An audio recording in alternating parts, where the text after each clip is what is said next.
So we are delighted to have today with us in our Bar-Ilan University Vision Science Seminar Professor MiYoung Kwon from Northeastern University. Professor Kwon did her BA in psychology at the University of Minnesota Twin Cities. She then did a PhD in cognitive biological psychology and statistics at the University of Minnesota Twin Cities under the supervision of Professor Gordon Legg. She continued her academic path doing a postdoc at the Functional and Computational Vision Lab at the University of Southern California, working with Professor Bosco Chan of blessed memory.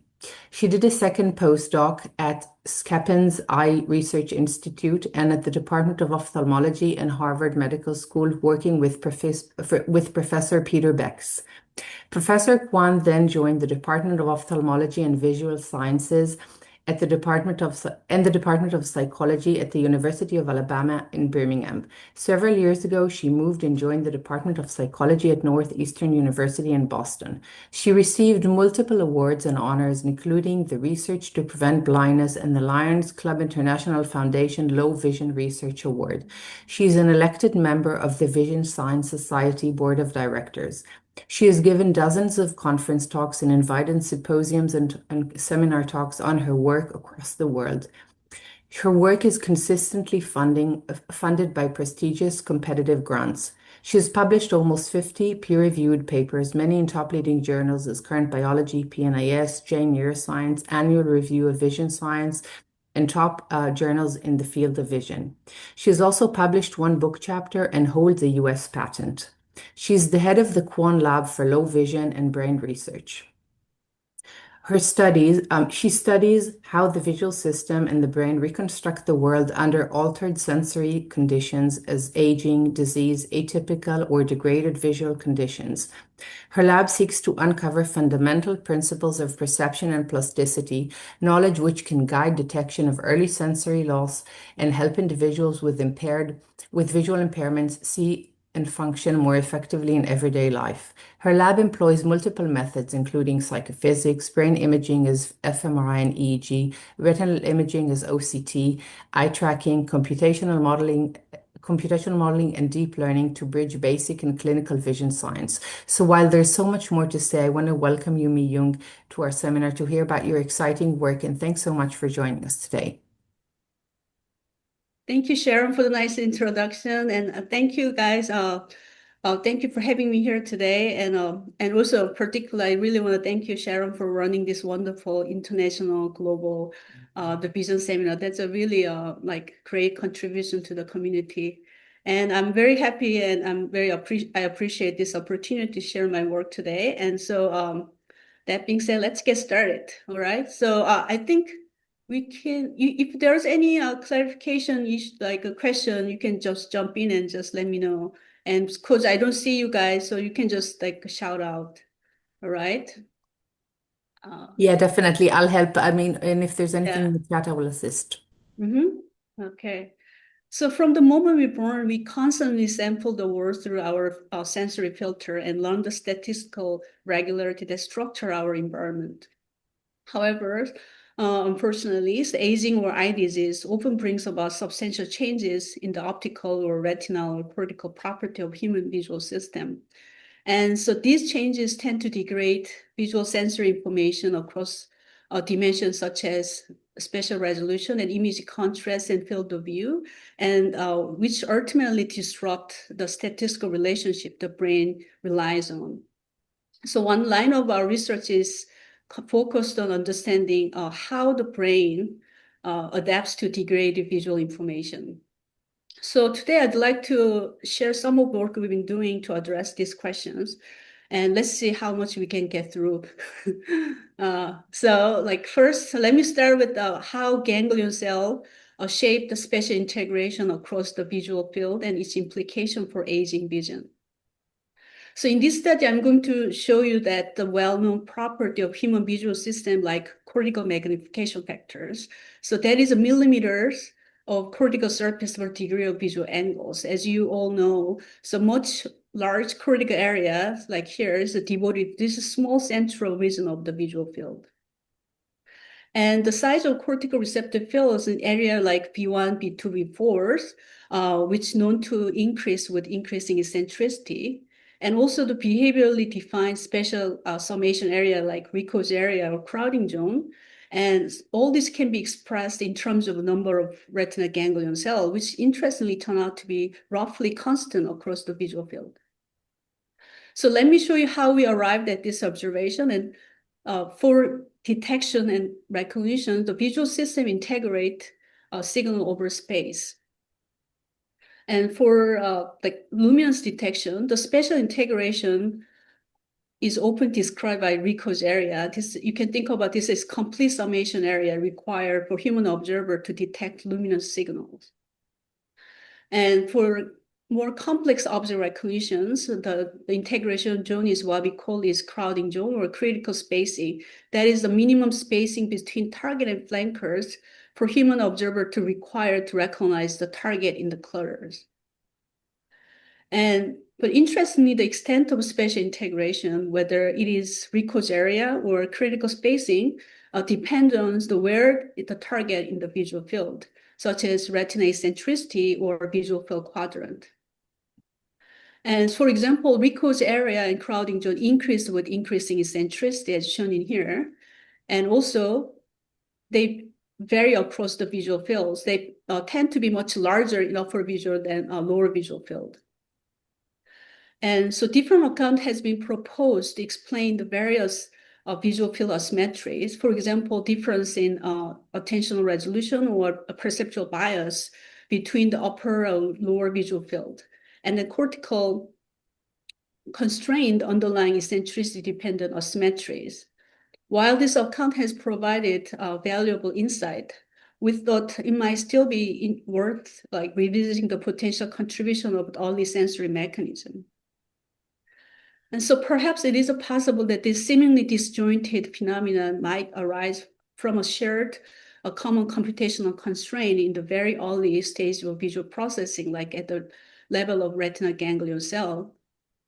So as we know, like RGC or retinal ganglion cell are the output neuron of the retina, and the first stage where the visual sensory information is encoded as a spike. Thus, RGC appear to set an upper bound on cortical visual processing. And so, for example, this topographical distribution of RGC density require more cortical area being devoted to a foveal retina compared to peripheral retina. That's because of this, the cortical projection of ganglion cell is roughly uniform, as shown in here. And so here we asked whether RGC density could account for the variation in the spatial integration across the visual field. So to address these questions, we tested 21 young normally sized subjects, and for each subject, we measure Rico's area and crowding zone, and at 7 different target locations, and spanning 4 eccentricity ranging from 4 to 20, roughly 20-degree eccentricity, and 4 visual field quadrants along the cardinal meridian.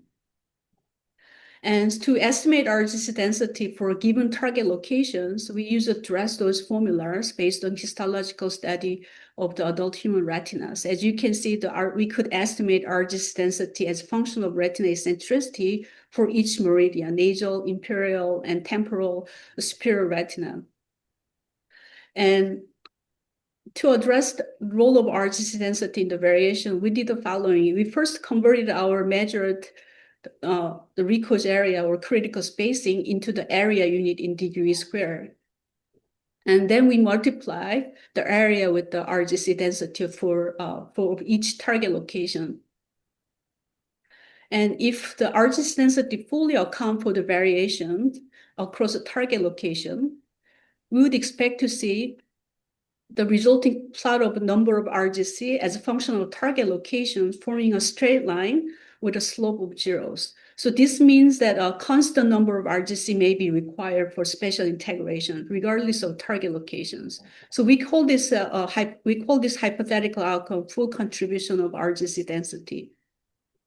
On the other hand, by assuming a constant RGC density regardless of target location, we could predict another hypothetical outcomes where RGC density make no contribution.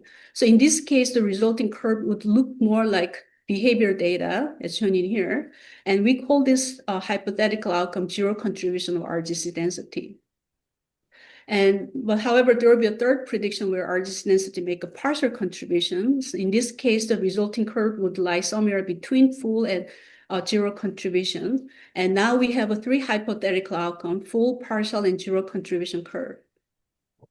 The next, by computing how much of variance can be explained by the underlying RGC density, we could further quantify the contribution of RGC densities. For example, 100% mean full contribution, and while 0% mean a zero contribution. So higher value indicate more contribution of RGC density. So now let's look at our result. As we expected, Rico's area increased with increasing eccentricity.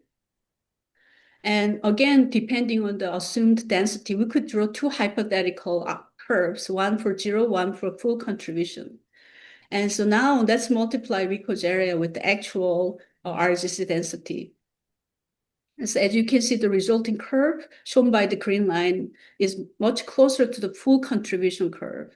We find that about 89% of variance can be explained by the RGC densities. In other words, this eccentricity-dependent increase in Rico's area can be largely explained by the underlying RGC density. So now let's look at the Rico's area as a function of visual field quadrants. As expected, we observed much noticeably larger Rico's area in upper visual field. However, when we take into account the underlying RGC density, the resulting curve becomes well aligned with the full contribution curve, and the 95% of variance can be explained by the underlying RGC density. And so then what about more complex object recognition for crowding zone? And so as you expected, crowding zone vary across the visual field quadrant, particularly much larger in upper visual field. And however, once we take into account the underlying RGC density, the resulting curve well aligned with the full contribution curve, and about 97% of variance is explained by the underlying RGC density. So then what about crowding zone as function of eccentricity? And the crowding zone increased with increasing eccentricity, and this eccentricity-dependent crowding zone has been described by Bauman's laws, where the critical spacing is expected to be about half the eccentricity. And now let's see how much of this Bauman's law can be explained by the underlying RGC density. So as you can see, the resulting curve much closer to the full contribution curve, and suggesting that Bauman's law can be well described by the underlying RGC density. And so also when we simulate this critical spacing using a fixed number of RGC, we use here 72 RGC underlying corresponding to 6 millimeter cortical space, which is we got from Dennis Pelly's work. And once we simulate the critical spacing using a fixed RGC, the fixed number of RGC, we observed emergence of key defining feature of the crowding, and that include the radial tangential anisotropy and inner and outer asymmetry, and also eccentricity and visual field quadrant dependency. And overall, this pattern of the crowding zone across the visual field closely mirrors what we see in the human observers. And so these results together suggest that the constant number of RGC may underlie extent of spatial summation, regardless of the visual field locations. So we estimate about 14 RGC for Rico's area and about 10,000 RGC for crowding zone. Of course, this absolute number, exact numbers, are subject to change depending on the experimental condition or the way we defined crowding zone or summation zone. But what we matter is that a number of RGC stay constant across the visual field. And so furthermore, consistent with our empirical findings, our derivation based on published data, such as cortical magnification factors or size of cortical receptive field, the further demonstrate that a number of RGC underlying given cortical unit, whether it is 1 millimeter cortical distance or size of cortical receptive field, whether it be B1, B2, B4, remain constant across the visual field as shown in here. We estimate about 12 mesoc ganglion cells underlying 1 millimeter cortical distance, and about 30 mesoc ganglion cells underlie the size of cortical receptive field across visual field location. And so this pattern of result also observed in our simple retina B1 pooling models, in which each cortical neurons make a probabilistic connection with groups of music ganglion cells based on its center-to-center distance. So as shown in here on the top, the output of the neuron is something like B1 simple cell receptive field. And so here are the results from our model simulation. So consistent with the physiological data, so we observed the size of B1 simple cell receptive field increased with increasing eccentricity. And but more importantly, when we compute the number of music ganglion cells connecting to each B1 simple cell receptive field, we found that the number remained constant across the visual field. And so then we are actually wondering, so what does this mean for glaucomatous or normal aging visions? Because we know that both conditions are associated with the substantial loss of ganglion cell and corresponding thinning of retinal ganglion cell layers. So if we can predict that if a fixed number of RGC indeed support the spatial integration, then reduction in ganglion cells, like we see in glaucomatous or aging vision, would expand integration zone. MiYoung, may I ask a question? Yeah. I'm sorry to do this. Can you go back to your question slide? I know you This should have one? a bunch of times. No, it just said question on top, and it had Where is both. the question? Oh, the very first? It might have been close to the first. Yeah. I mean, so maybe you don't have to go back to the slide, but it had a picture of Rico's area on the retinal eccentricity map. It had a picture of Hold crowding. on. This one? Yeah, that one, right? So I mean, on the left is circles and on the right is ovals. Isn't that like a huge qualitative difference? Have you addressed that at all? But that doesn't really matter because we are calculating a number of ganglion cells. So yeah, that's why we got the different number of ganglion cell, right? And so what we are we don't really what we are arguing is that no matter how we actually define the spatial summation zone, whether it, of course, there are different ways to define crowding zone. Some people actually use a circle, some people using more like a diamond shape or different way. But as long as we make a consistently define the spatial summation for both Rico's area crowding zone, the number underlying the ganglion cells remain constant, right? So Rico's area is way much smaller than a crowding zone. However, for this the illustration purpose, I actually exaggerated. And however, this is like, for example, that's why we could not actually, we starting from 4 degrees centricity rather than like at the fovea, because we are not able to measure the more reliable Rico's area, the very close to fovea. And because it's so tiny, limited by our display limitation. Yeah. Thanks. I'll let you go on. Oh, yeah. Okay.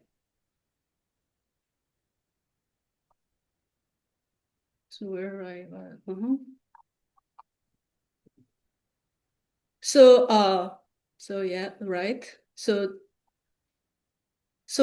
although the direct counting of ganglion cell in the living human eye is still technically challenging, we could infer RGC density from thickness of RGC ganglion cell layers using an image technique like optical coherence tomography. And this image is cross-sectional OCT scan of the retina, and these three innermost layers contain ganglion cell body and its axonal dendritic structures. And also thickness of macular RGC plus layer containing ganglion cell body and inner flexome layers is closely related to macular RGC count. So thinner the layer indicate fewer ganglion cells. So to test our predictions, we examined the three subject groups. So glaucoma patient, age matched normally sighted older adults, and normally sighted young adults. And for each subject, we obtained crowding zone and macular RGC layer thickness using the optical coherence tomography. And so now let's look at the result. As shown in here, we observe significant thinning of macular RGC plus layer in eyes with glaucoma and normal aging, and suggesting the significant ganglion cell loss in this macular region. And importantly, just as we predicted, we observed a significantly larger crowding zone in eyes with glaucoma and normal aging. And also, we observed this increased crowding in both glaucoma and normal aging is associated with their slower reading speed and highlighting real world impact. So to summarize, we find that roughly the same number of RGC appear to support the critical area of spatial integration, and perhaps this could represent one of the fundamental organizing principles of the human visual system. And our work also has important clinical implications, such as in glaucoma aging vision.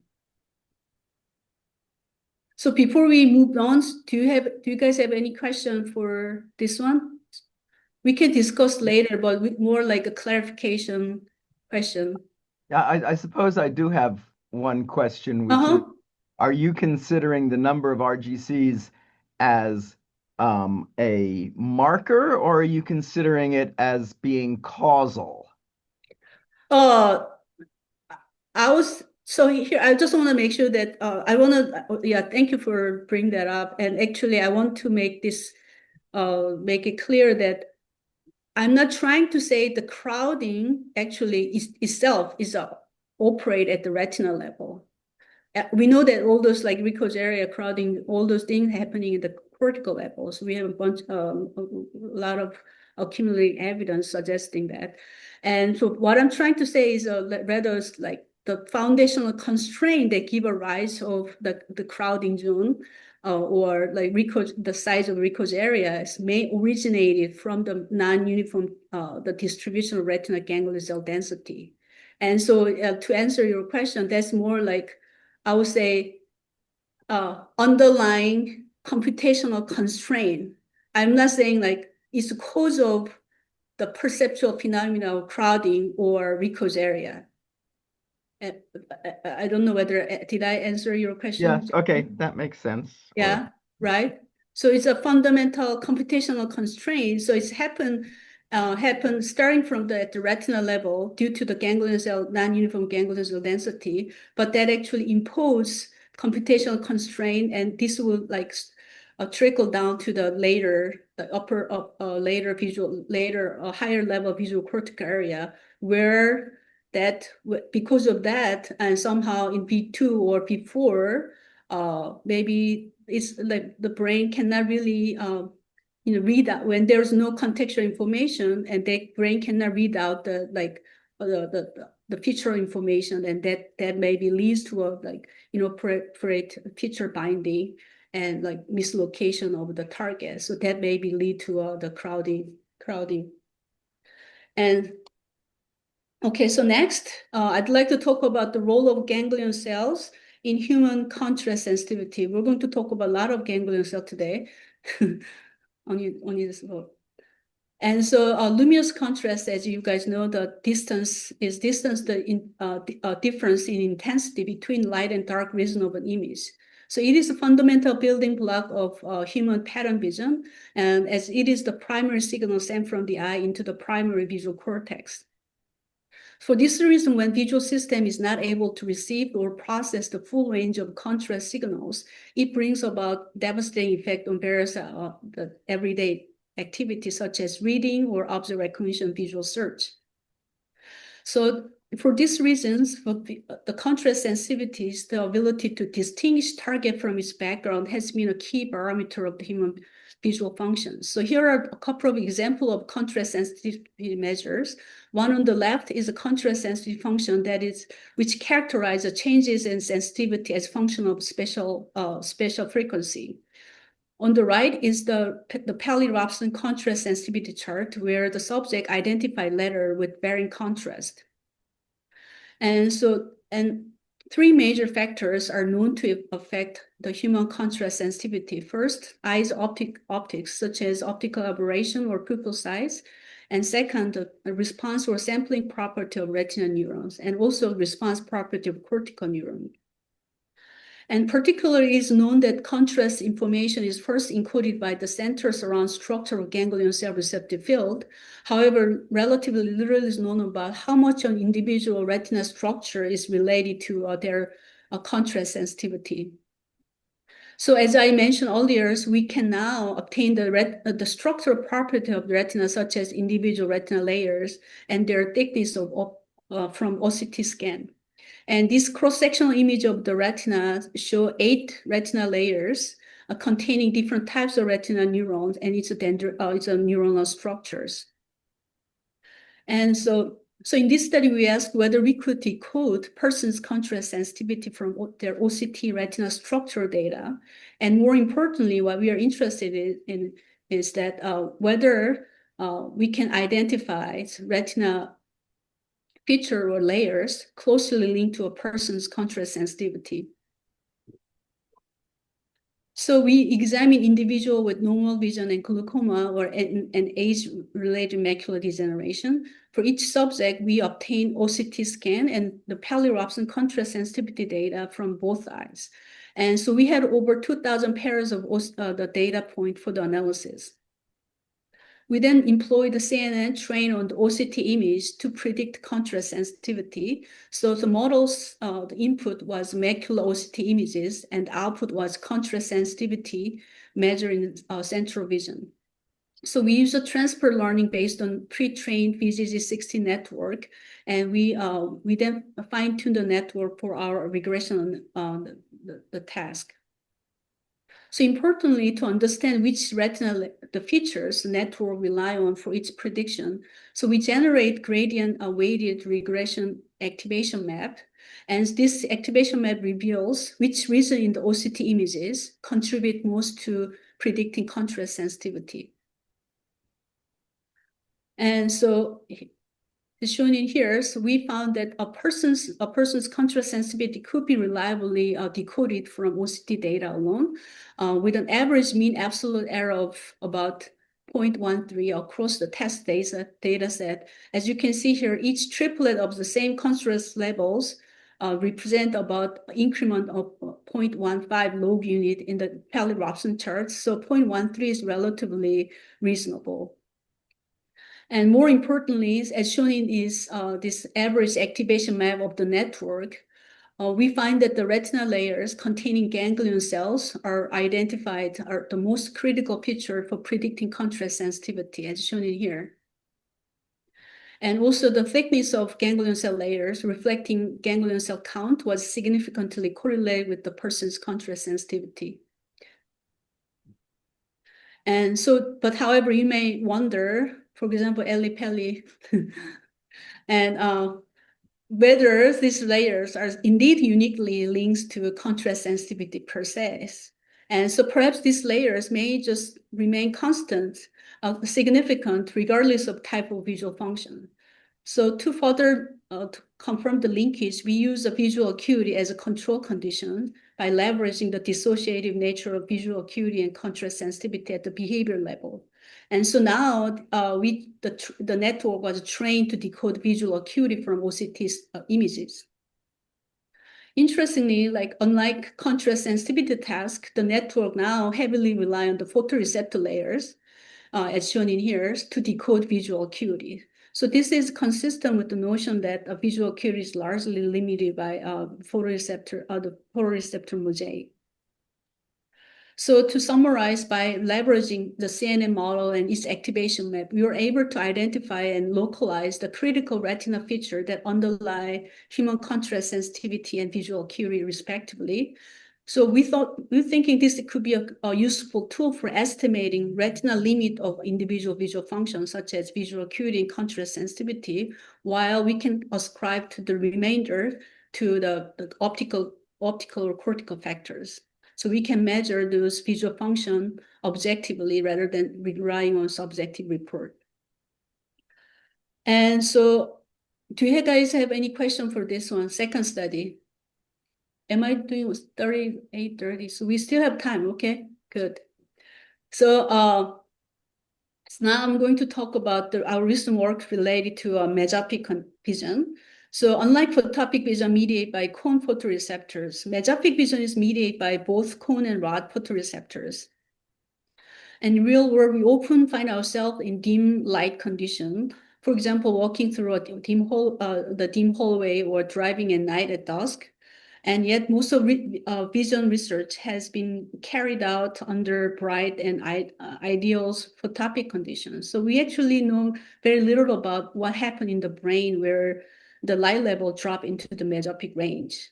So this is particularly relevant to older adult and visually impaired individuals who often report their difficulty with everyday tasks in under dim light, despite their normal the photopic vision.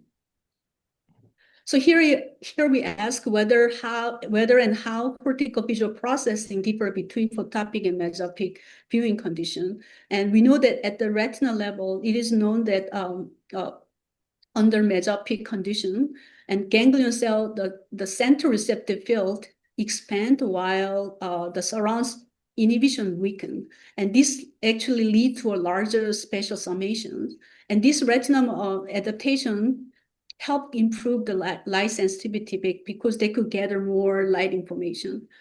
But however, it comes at the cost of spatial resolution. But however, little is known about how mesopic conditions affect cortical spatial integration mechanism in humans. So we test two hypothetical outcomes. So if cortical processing simply reflect the feed-forward retinal input, we expect where the weak surround suppression and increased summations consistent with the retinal physiological data findings. However, if additional cortical adaptation are engaged, we would expect a robust surround suppression and reduced summation to compensate for the low signal to noise ratio under mesopic condition. Basically, when your signal are too noisy, pulling a large area, it just only amplify adding noise. And so in this case, restricting the pulling zone could preserve higher fidelity information. And indeed, this is a common strategy used in many engineered systems. So to test these ideas, the cortical spatial integration was assessed in the early visual cortical area V1, V2, and using two fMRI-based measures and population receptive field size and the surround suppression. And both measurements were made under mesopic and photopic condition. For the sake of time, I won't go into the methodological detail here, but these fMRI approaches were well established in prior study. And so let's look at our results. Interestingly, our results actually support the second scenario. And here I'm showing our PRF size in B1 and B2 under mesopic and photopic condition. As shown in here, PRF size were significantly lower under mesopic condition across both B1, B2, indicating the reduced cortical spatial summation under mesopic condition. And on the other hand, the strength of surround suppression remained robust, even under mesopic condition. And as you expected, visual acuity decreased under mesopic conditions, consistent with the reduced spatial resolution at the lower luminance level. However, when we compared behavior and fMRI result, we find that weaker mesopic surround suppression in P1 was associated with worse mesopic visual acuities, highlighting the role of surround suppression in spatial resolution. So our result indeed somehow contradict our prediction based on retinal physiological finding, and we thought this may be supporting the idea that early visual cortex engaged in more compensatory mechanism in response to degraded retinal input. And so now I'm going to move on to, am I going too fast? And do you guys have any question for this mesopic cortical processing study? MiYoung, I think I myself have a few questions, but I'll take them at Should the end if wait that's for okay. later? Okay, That's okay. okay. All right. So now I'm completely switching gears and talk about adaptability of human visual system in response to the simulated central vision loss. Okay. And so although it feels like we see everything clearly, only a small portion of the visual field, about 1 degree, provide high ocular vision, because central region of the retina, the fovea, has highest cone density and its cortical resources. For this reason, the oculomotor system continually bring target of interest into the fovea by saccadic eye movement. Thus, the fovea serve as locus for fixation and reference for saccades. So this foveating behavior highly automated and readily observed in infant. And so you can see this foveating behavior as we read.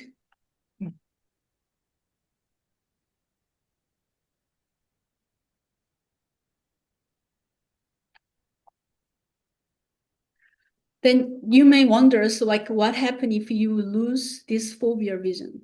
And how the oculomotor system adapts to loss of fovea vision? So indeed, there is a visual condition where people lose their central vision due to the macular degeneration. It is called age-related macular degeneration, AMD, as it mostly affects older adults.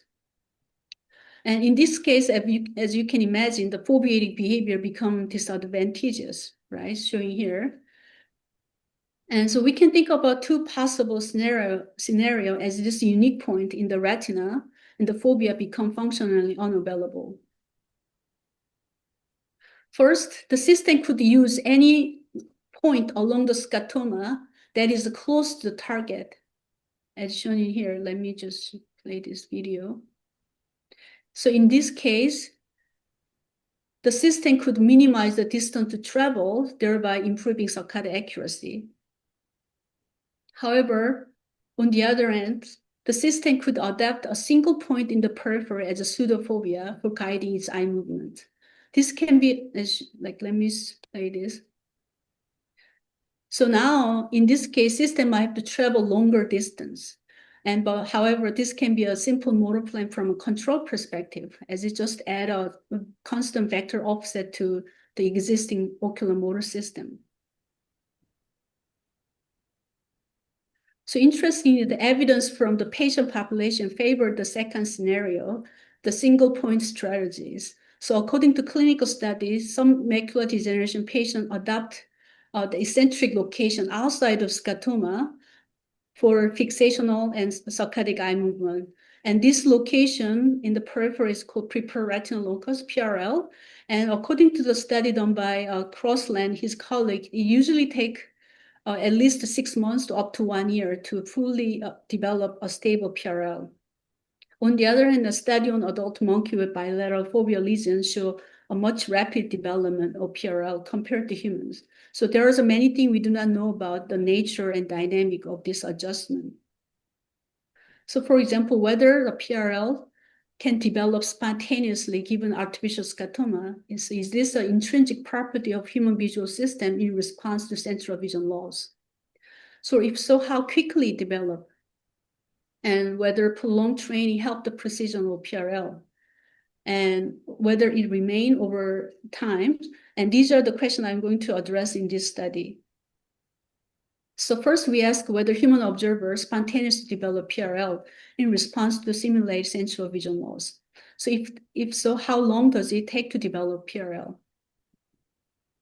So using a gaze contingent display, we induce a simulated central scotoma in 6 normally sized subjects. As shown in here, using high-speed eye tracking system, we basically block out central 10-degree visual field using this circular gray patch. And we also had we also had control subject who performed the same task without scotoma. And so our task procedure has three components: object following with either blank or natural background and visual search. And during object following phase, subject have to follow target object as it jumped 4 times across the visual field. And we ask subject to examine the target object as closely and as accurately possible, because they will be searching for the target object in the following visual search phase. And subject repeated this sequence throughout the session, and eye movement were continuously recorded. And Here I'm showing a visual field in this circular map where the center is fovea and gray patch is scotoma. So we estimated PRL using the position of target object with respect to the fovea during object following. So in this case, subject consistently put their target object in upper visual field. We could infer that this is the retinal area they're using for viewing the target object. Then we computed the probability density of the object position, and the peak of the density was defined as a PRL as shown in here. And as expected, PRL of control group, who again use their fovea, all fall into their fovea region as shown in here. So this helps us validate our method of estimating PRL. So now let's look at the result. So after 4 hours exposure to central scotoma, so we didn't give them any, we just give them their task. However, we didn't give them any explicit or implicit instruction to how to use their their vision, right? But however, all 6 subjects spontaneously developed PRL outside of scotoma. As you probably noticed, the location of this PRL vary across individual, very idiosyncratic. And also some subjects developed 2 PRLs and nearly opposite side of scotoma, which has been also observed in patient population.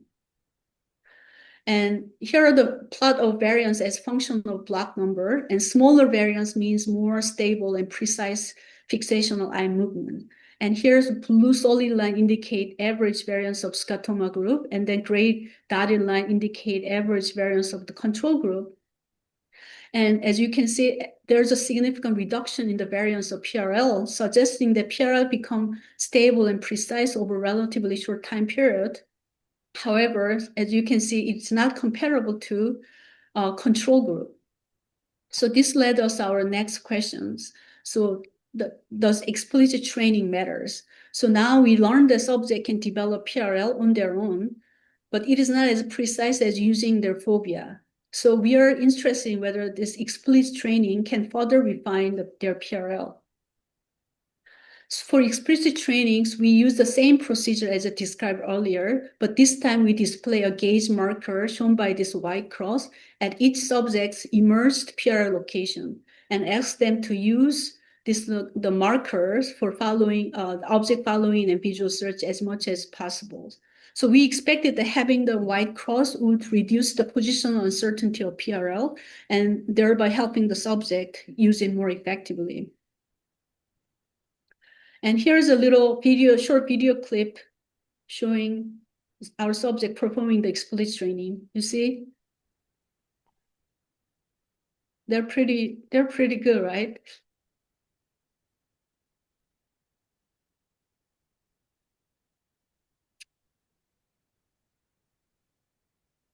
This is a visual search. They have to see whether the target appear in this clutter scene or not. So we found that after about 15 to 20 hours experience training, further refined PRL. As you can see, people to the level that is comparable to the control group. And so our results suggested, contrary to the conventional view, the oculomotor control in the peripheral vision can be as stable, as precise as the central vision with a proper training regimen. And now that we learned the subject can develop very precise PRL, so we are interested in whether PRL can be retained for an extended period of time. So if we ask subject to come back after a week or so, will they still use the same location for PRL? So to answer this, we asked subject back at least 1 week up to 1 month after their last training session and had them perform the same task. But this time there was no gauge marker presented at the PRL location. However, subject continued to use the same location for PRL as shown in here. So this suggests that PRL can be retained at least 1 week or up to 1 month without exposure to the scotoma. 45 minutes. Okay, so I have a few more slides. Okay, so far I've been showing you that people can spontaneously develop without any explicit the instruction to develop PRL in response to simulate central scotoma. But then we are interested in whether we can induce PRL in any prescribed retinal locations, because this is particularly relevant when we consider training patients to develop the best possible PRL for their everyday functions, such as reading or object recognition. It is because the AMD patient often adopt a suboptimal location for their PRL. And for example, many patients end up using a PRL in the lower or left visual field for a task like reading. You could imagine the left side of the PRL would be the worst position for location for the reading task, for especially English reading, right? And so to test these ideas, we modified our previous training protocol as shown in here. In addition to central scotoma, and this time we blurred the subject's entire peripheral visual field, except this small the peripheral region. And now subject have to rely on this clear window to perform the visual task. So this clear window serves as a training location for each subject. So we randomly assigned 4 training locations, up, down, and left or right of scotoma, and to investigate their ability to develop PRL, the PRL in their designated training condition location. So here is a short video clip showing a subject performing our PRL training. So this is a face recognition task. As the target moves, they have to place this clear window so that they could judge whether the target face is male or female.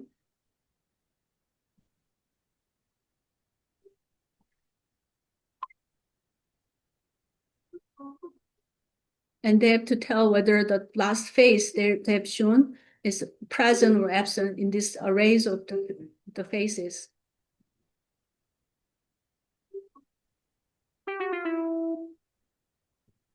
So this is a word recognition task. We have 3 different kinds: face and word recognition, and also object recognition. So this is a string of letters. They have to report whether this string of letters are word or non-word. So it's a lexicon decision task.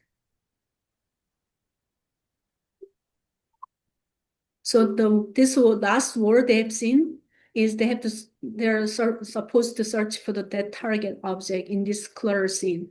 So now they have to see whether dog appear in this color background or not. You see people doing really serial searching using this clear window. And we provide their feedback, accuracy.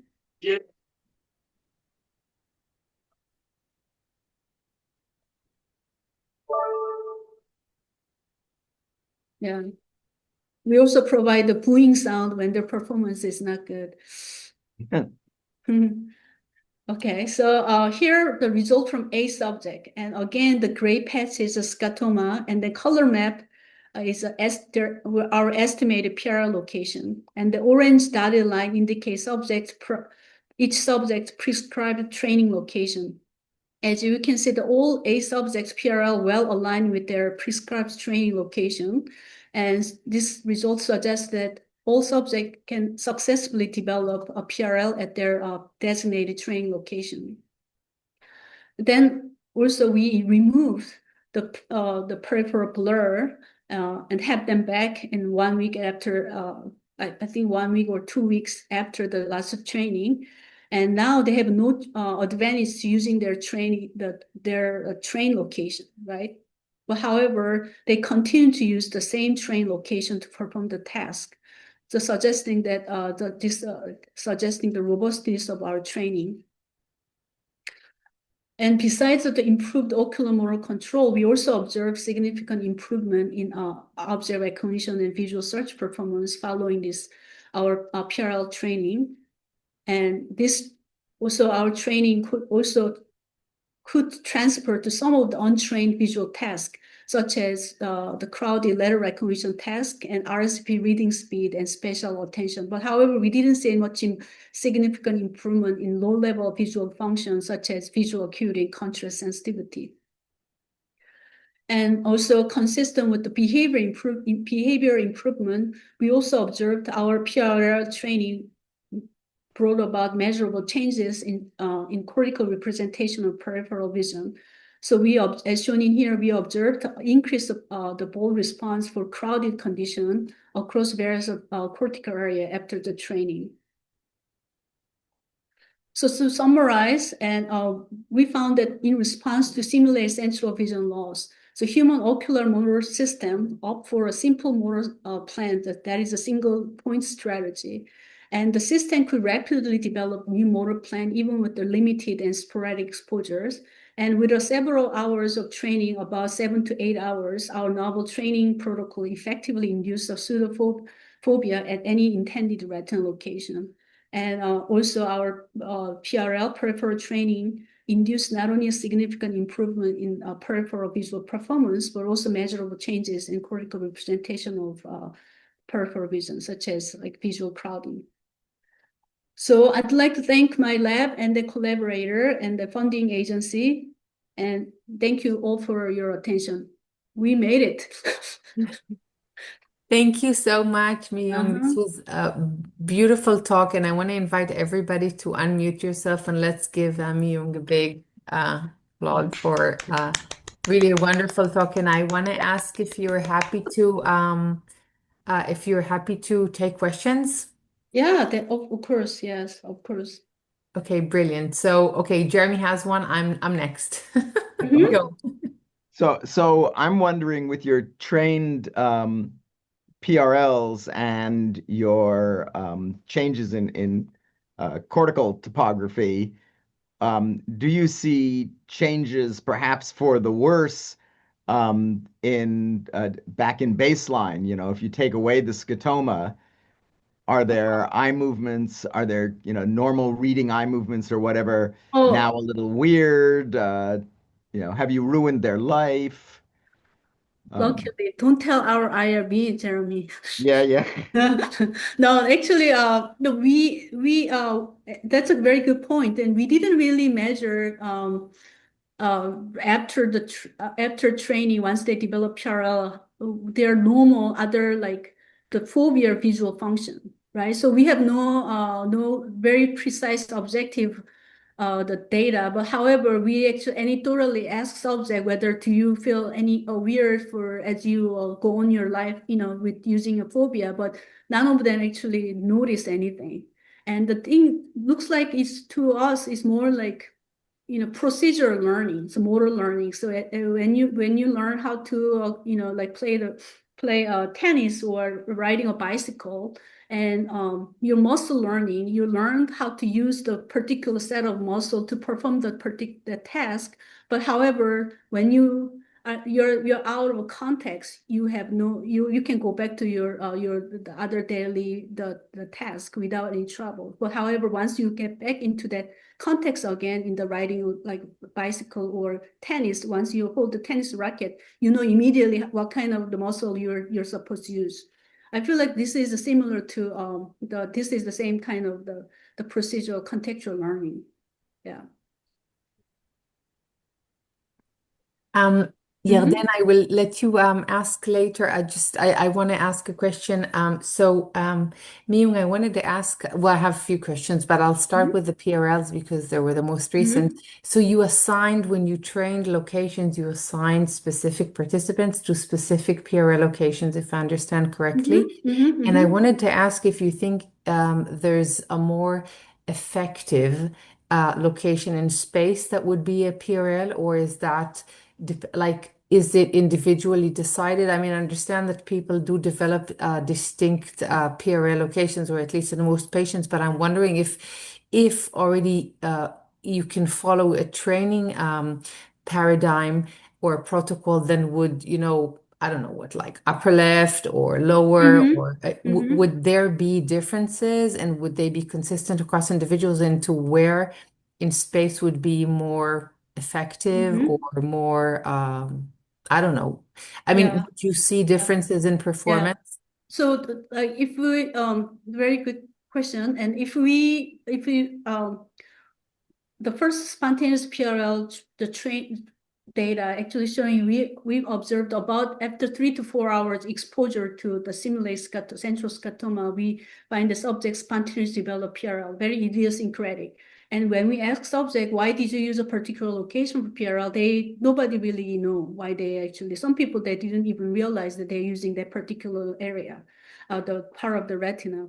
And so it seems like really like they're constrained more like driven by the motor control, the factor.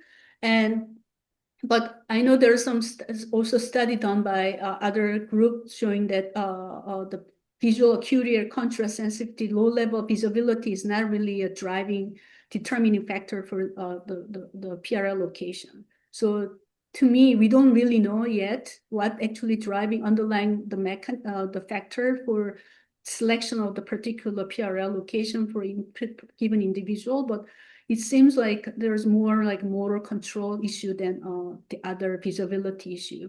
But if you looking remember this one, unlike spontaneous development of PRL, which only take 3 to 4 hours, we actually take also double the training exposure. It's about taking 8 to 10 hours to find this stable PRL location.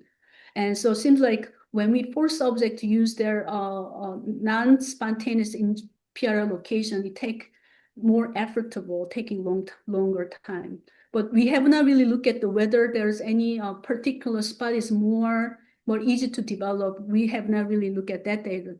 That's more details analysis required, but we have not really looked at that. But that's a very interesting question. Yeah. Thank you. So Thank you. yeah. So we have Arden and also Ini. So Arden, Yarden. sorry, Yarden. Yeah, Yarden, can you unmute yourself? Hi, 1 minute. I'm here with my sick son, so I'll wait after Ini. Okay, so we Ini, switch turns. Yeah, sounds good. Yeah, thank you for a very nice talk. I learned a lot. My question is about the PRL hypothesis. So you had like two hypotheses. The efficiency hypothesis where you use any location that is closest to scotoma versus the PRL hypothesis where you use a fixed location. I very much agree that, it makes sense to use a PRL in real life, but I wonder if there are any conditions in the experiment that you design where the efficiency hypothesis could actually show up. Because the efficiency hypothesis pattern of results could only show up if that's assuming that we know where the location is, right? And with a visual search task that you use, or that is typically used, or like in real life even, we don't really know where the target location is. So I think it's very difficult to implement an efficiency hypothesis like that. And that brings me to my question as to whether you think things like top-down expectation about where the target is more likely to be, or even like habitual guided attention about prior experiences and things like that could modulate some of these strategies that people use. Yeah, so that's a very important question. So we don't really have I don't have a really clear answer for that, but if so, I can guess based on patient's data. So some subs, as you've probably seen the previous years. Let's see. Hello. Here, you can see some subject develop two PRL, right? As shown in here, it's nearly opposite side of the scotoma. And although we're thinking this might be the kind of little bit of halfway between efficiency and single strategy, right? And so maybe these two positions would be much optimal for balancing the travel to this, the minimizing travel to distance, but also while they're accommodating oculomotor factors, right? So so if we can actually use, and as you say, using some different kind of task, and we might be able to see more of this, the tendency for more favoring for efficiency over single target, single point strategy. But that's something we could explore. Thank you. Mm-hmm. Thank you. Yarden? Yeah, so Yarden, it will either unmute yourself or, okay, she wrote the question. So in the chat, so I will read it. Oh, okay. Or, Yeah, yeah. or- Hold on. Where's the chat? Let me. Yeah, I'm okay. currently unmuted, so I'll ask at least the first question. Did you have any measurements of the eye movements, saccades, microsaccades, smooth pursuit? Were they affected by this new PRL? Yeah, there's a we have not looked at so microsaccade micro peer we have not looked at this data. We have not looked at the whether microsaccade you're so talking about foveal microsaccade, right? After the PRL development, right? How whether Yes. similar to what Sharon asked earlier, how this PRL development affecting their foveating eye movement, right? In terms of more like the microsaccadic level. And we have not really looked at their foveal eye movement data after PRL development, but I think some other group may have looked at that, and I won't be if when you're looking at the microsaccade, I won't be surprised actually there's some kind of the tendency toward microsaccade tendency toward PRL location, at least immediate after right after the like the training session, and but yeah, that's something we should look into it. And another question, I study the effects on the primary visual cortex of microsaccades. And I was wondering, do you think that changing the PRL after some time could also affect some cortical representation of the whole map? For example, changing a Celian's map in V1 or the retinotopic model or something like that. What would you expect?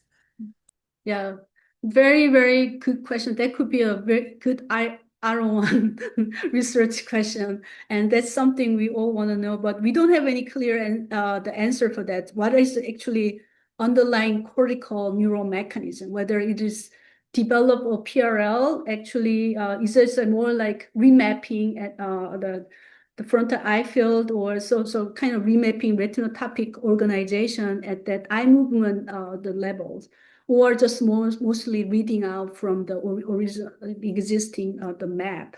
And that's something we need to test, but it's hard to hard to test the question in the human observer unless we. So we are actually, I was thinking about collaborating with one of my colleagues doing like monkey physiology, but he's reluctant to sacrifice monkey's phobia. So I'm still working on try to convince him. But yeah, so that's something I'm interested to pursuing.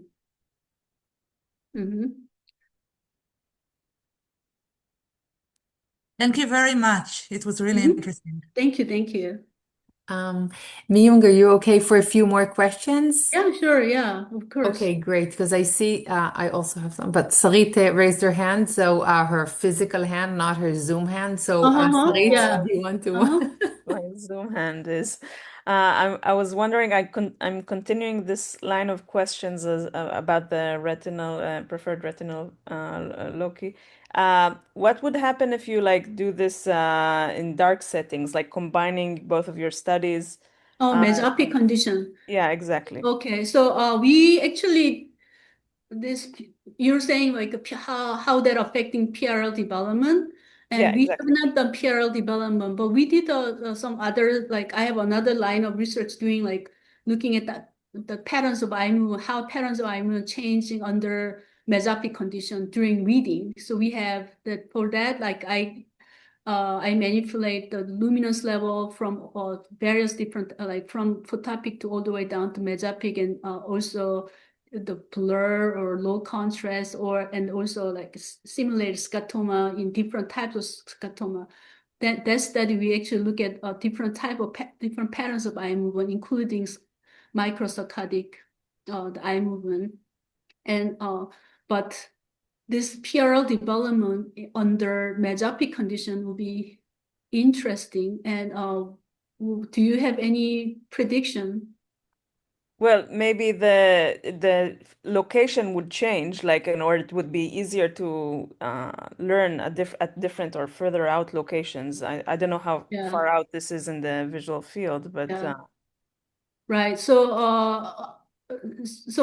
mesopic condition, you are mostly driven. Mostly a lot of you driven by the rod photoreceptors. Rod is more prevalent in the in the periphery. periphery, Or exactly. around like 3 to 4 degrees centricity. That's a like peak in rod density.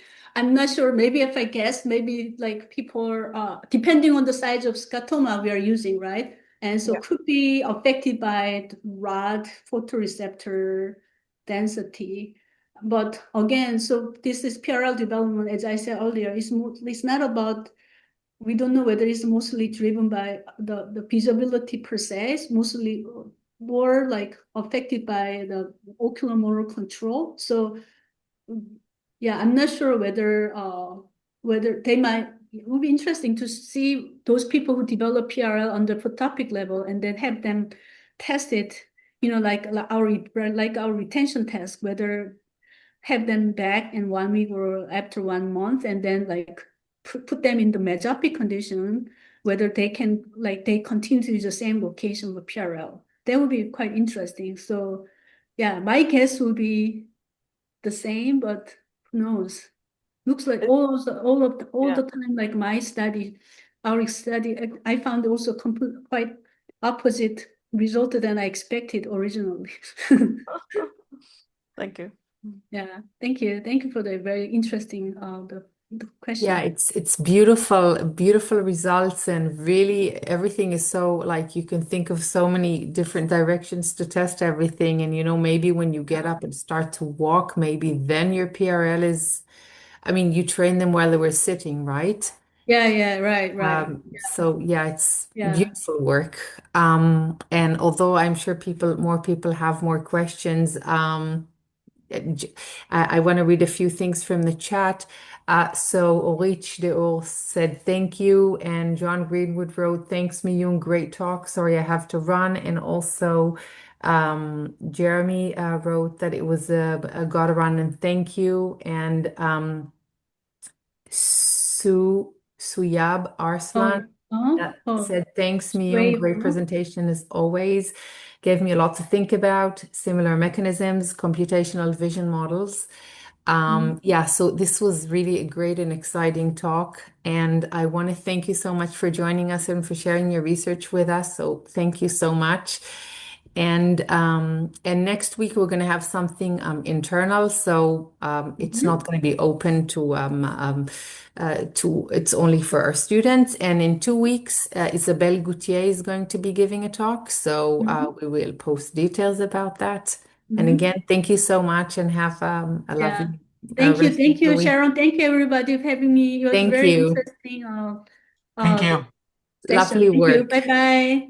Thank Bye. Bye. you. Thank Thank you. you. Bye. Bye. Bye.